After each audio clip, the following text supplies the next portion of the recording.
आज हम अंगरखा स्टाइल की फ्रॉक बनाने वाले हैं। तो इसके लिए हमने फैब्रिक लिया है, लेकिन हम इसकी जो चोली की कटिंग डायरेक्ट फैब्रिक पर नहीं करेंगे। पहले हम इसे पेपर या किसी अस्तर पर कट करेंगे। तो हमने जो यहाँ पर पेपर लिया है इसे हम फोल्ड कर देंगे और उसके बाद में चोली की लेंथ का निशान लगाएंगे। तो यहाँ पर चोली की लेंथ है 12 इंच, तो हम यहाँ पर 1 इंच मार्जिन का ऐड करेंगे और 13 इंच पर यहाँ पर लेंथ का निशान लगाएंगे। और शोल्डर है 11.5 इंच, तो यहाँ पर हमने 5.75 पर शोल्डर का हाफ करके निशान लगाया है। और आर्म होल का निशान हम चेस्ट डिवाइड 6+1 करके निशान लगाएंगे। तो चेस्ट डिवाइड 6 चेस्ट है 27 इंच, जिसको हमने डिवाइड 6 किया तो 4.5 आया और उसमें हमने 1 इंच प्लस किया तो 5.5 पर हमने यहाँ पर निशान लगाया। और यहाँ पर हम चेस्ट का निशान हम लगाएंगे 7.5 इंच पर। तो चेस्ट में हमने 3 इंच लूजिंग दी और डिवाइड 4 किया और उसमें 1 इंच हमने लूजिंग का ऐड किया। इसी तरीके से वेस्ट का निशान भी हम लगाएंगे। वेस्ट है 25 इंच और उसमें हमने 3 इंच लूजिंग दी तो 28 डिवाइड 4 तो 7 इंच आया। 7 पर हमने निशान लगाया और 1 इंच हमने यहाँ पर लूजिंग का मार्जिन का ऐड किया। तो अब हम यहाँ पर आर्म होल का निशान लगाएंगे। तो आर्म होल का निशान लगाने के लिए हमने पहले एक स्ट्रेट लाइन खींची और फिर उसके सेंटर पर हमने 0.25 जितना अंदर निशान लगाया और एक तिरछी लाइन खींची और जो कॉर्नर वाला निशान था वहाँ पर 0.75 पर हमने निशान लगाकर गोलाई में आर्म होल का हमने शेप दिया। जो अंदर वाला निशान है वो फ्रंट साइड के लिए और जो बाहर वाला निशान है वो बैक साइड के लिए होगा। तो अब हम यहाँ पर नेक की कटिंग करेंगे। तो नेक के लिए हम यहाँ पर रेडी शोल्डर चेक करेंगे। तो यहाँ पर रेडी शोल्डर है 2 इंच, तो हमने यहाँ पर 3 इंच पर निशान लगाया और नेक की लेंथ हम लेंगे 5 इंच।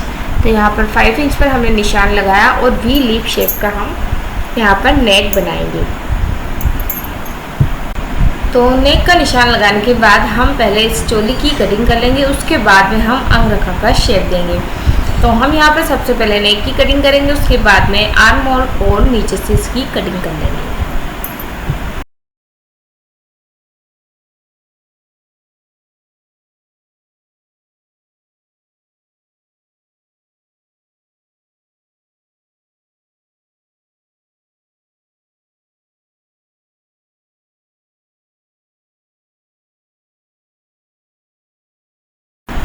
यहाँ पर नॉर्मली चोली की कटिंग हो गई है। अब हम यहाँ पर इसे अंगरखा का शेप देंगे। तो यहाँ पर आप चाहो तो 2 इंच पर भी दे सकते हो और 1 इंच पर भी इसका कट दे सकते हो। तो हम यहाँ पर 1 इंच वाला कट रखेंगे और जो वी लिप शेप का नेक था बस उसी से हम स्केल की मदद से इसे तिरछा मिला देंगे और इसे हम कट कर लेंगे। अगर आप ऊपर रखना चाहो तो ऊपर वाले निशान पर आप इसे मिला सकते हो। तो हमने इसे कट कर लिया और हमें यह एक फर्मा प्राप्त हुआ है। तो हम इस फर्मे को फैब्रिक के ऊपर अच्छे से सेट करेंगे और उसके बाद में फैब्रिक को कट करेंगे।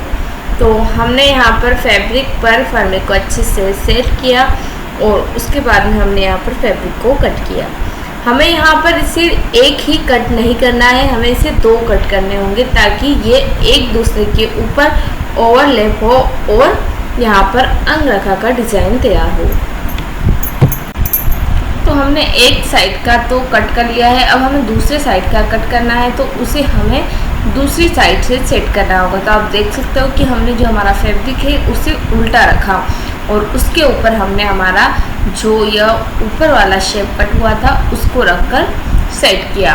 अब हम इसी के बराबर नीचे वाले फैब्रिक को भी कट कर लेंगे। हमें दोनों ही फर्मे बराबर कट करने हैं, कोई कम या ज़्यादा नहीं करना है, क्योंकि ये एक दूसरे के ऊपर ओवरलैप होकर पूरा चेस्ट कवर करेंगे। तो यहाँ पर हमने फर्मे से पिन निकाल ली है और आप देख सकते हो कि हम इसे कुछ इस तरीके से सेट करेंगे। तो आप देख सकते हो कि इसका लुक भी कितना अच्छा आएगा। तो यहाँ पर हम इसे पाइपिंग लगाकर और भी ज़्यादा इन्हेंस करेंगे।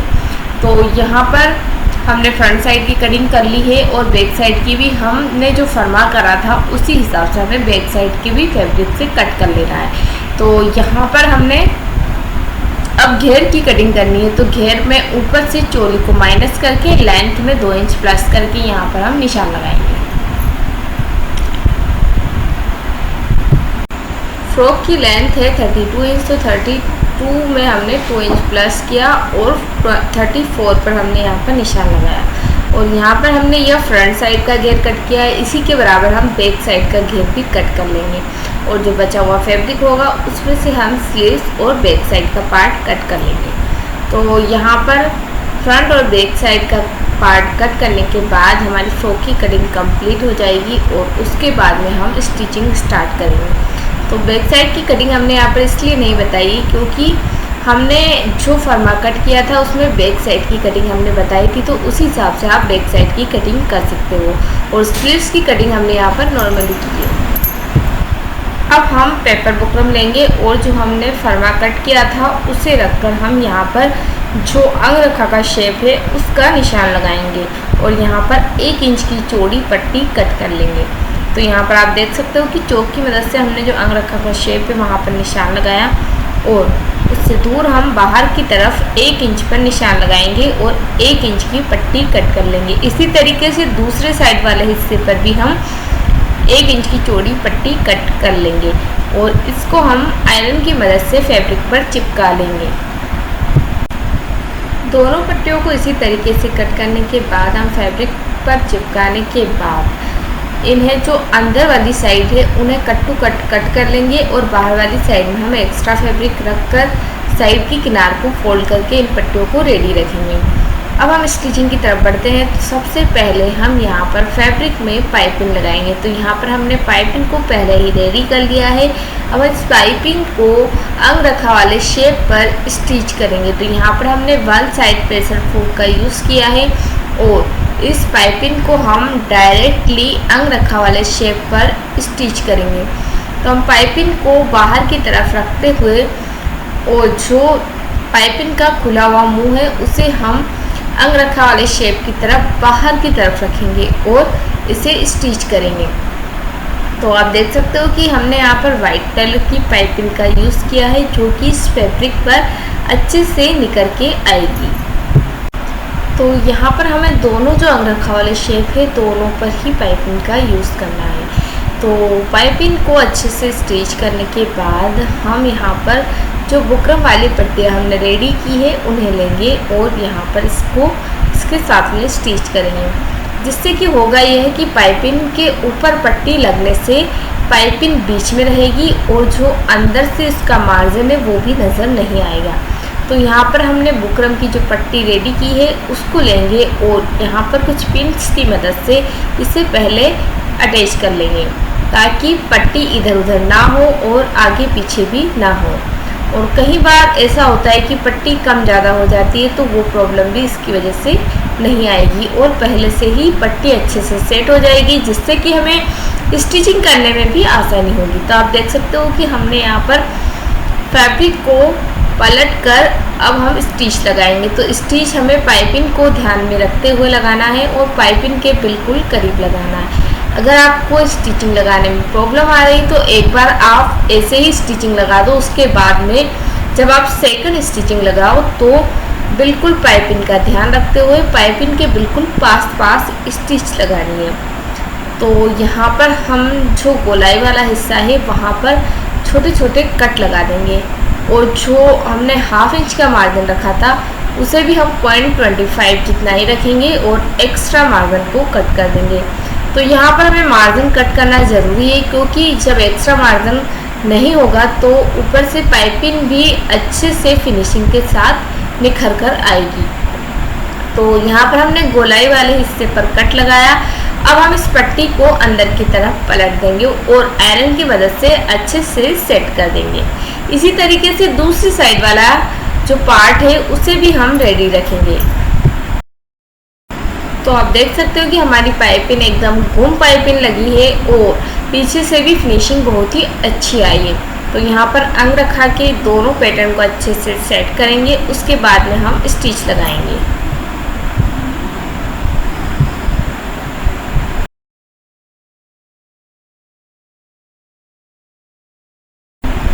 तो यहाँ पर एक तरीका ये है कि आप पाइपिंग के ऊपर से स्टिच लगाकर भी इसे स्टिच कर सकते हो और दूसरा तरीका ये है कि आपने जो पाइपिंग स्टिच की है उसके अंदर की तरफ से आप स्टिच लगाओ, जैसे कि हमने यहाँ पर लगाई है।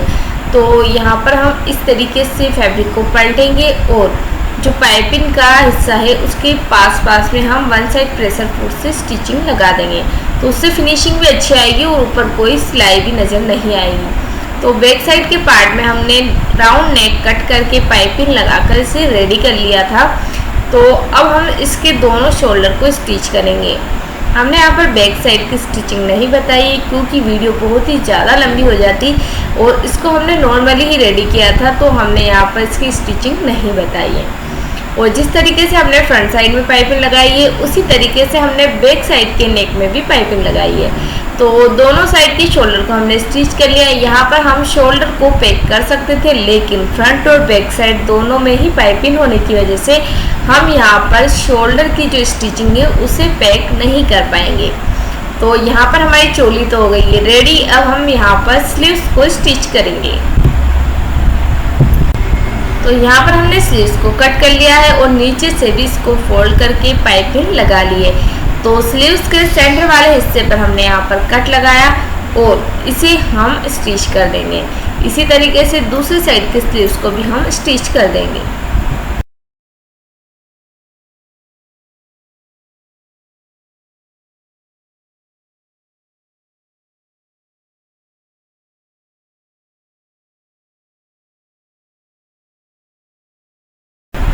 दोनों साइड की स्लीव्स को स्टिच करने के बाद अब हमें घेर को रेडी करना है। तो उससे पहले हम चोली के जो दोनों अंग रखा वाले पार्ट है उन्हें नीचे से स्टिच कर देंगे, जिससे कि वो दोनों पूरी तरीके से एक जैसे हो जाएं। तो यहाँ पर दोनों को स्टिच करने के बाद हम चोली के सेंटर पार्ट में कट लगा देंगे और घेर के भी सेंटर पार्ट में हम कट लगा देंगे। उसके बाद में घेर को हम ऊपर की तरफ रखेंगे और लगभग 2 इंच तक हम सीधी सिलाई लगाएंगे। उसके बाद में हमें छोटे छोटे सल भरने हैं। तो यहाँ पर आप देख सकते हो कि हम किस तरीके से बिल्कुल छोटे छोटे सल इस घेर में हम भर रहे हैं। तो यहाँ पर हमने फ्रॉक में घेर भी अच्छा रखा है, तो हमें यहाँ पर बिल्कुल पास और छोटे छोटे सल भरने होंगे। तो इसी प्रोसेस के साथ हम पूरे घेर में छोटे छोटे सल भरकर यहाँ पर चोली को घेर से स्टिच करेंगे।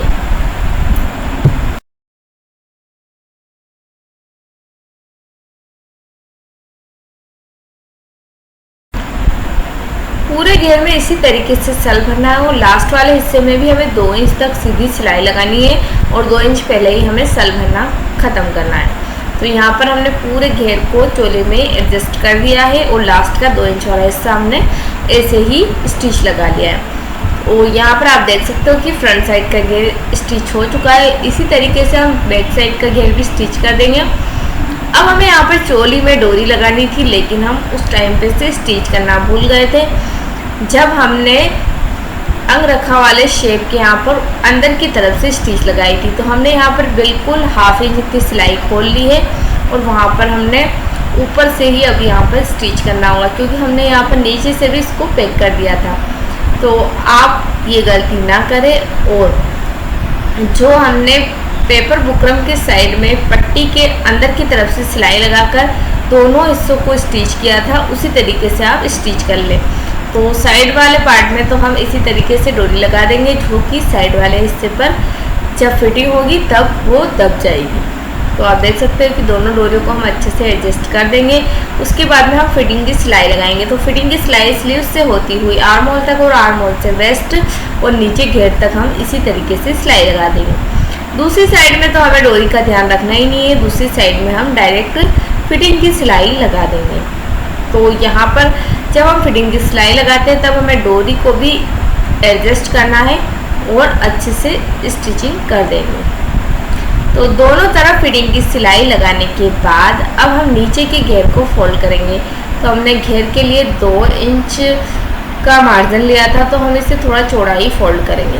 तो यहाँ पर आप देख सकते हो कि लगभग 1 इंच चौड़ी पट्टी हमने यहाँ पर फोल्ड की है। नीचे के घेर को भी हम एक जैसा पूरा फोल्ड कर लेंगे। अगर आप चाहो तो इसे पतला भी फोल्ड कर सकते हो। हमने यहाँ पर इसे थोड़ा मोटा ही रखा है ताकि नीचे की साइड में थोड़ा भारीपन हो।